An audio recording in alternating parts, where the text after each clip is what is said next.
Good evening. I'm Elizabeth Cook. And I'm Ken Bastida. Bay Area rents already sky high, you know that, but now we're learning prices just hit a whole new level. KPIX 5 Juliette Goodrich live in Dublin with the numbers. Juliette? We have a look at those numbers. You know, a lot of apartment complexes like the one behind me are popping up near BART stations, making it easier for people to have access to public transportation. But it seems those San Francisco rental prices are now filtering into the suburbs, and it's making it pretty hard to make ends meet. So this is what you get for that exorbitant rent.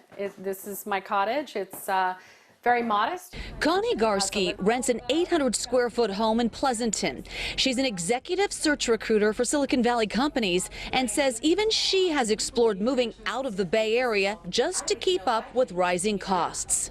So I can even bump up the size, move to the beach, and have the kind of lifestyle for less rent. And a little bit easier of a lifestyle. The median rent for a one-bedroom in San Francisco has reached $3,690. Next in line, Mountain View at $3,450. Emeryville, $3,050. Milpitas, $2,800.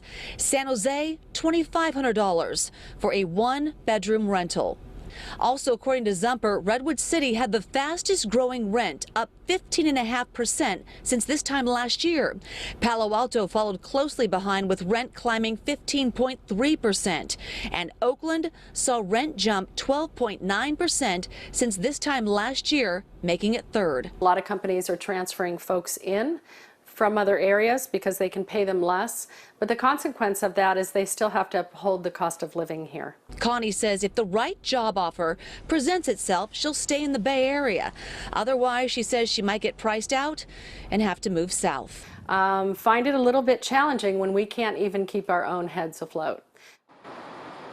So Connie says even as a recruiter, she's looking for the right job offer. So Ken, we looked into where are the downward trends for rental markets. Well, they're out of state. We're talking about Colorado Springs. We're talking about Reno. We're talking about places that aren't here. But Connie says, I asked her, I said, how do you entice people to come here in your job offers? And she says, well, we don't talk about real estate. We talk about the weather. And that's always a selling point. You can live outdoors. Man, people commuting now from Sacramento, from Modesto. Now we got to go farther out. That's crazy. Even farther. A lot of time spent in the car, but it's for the weather and it's for the location. It's for the weather. All right, Juliette Goodrich in Dublin. Thank you, Juliette.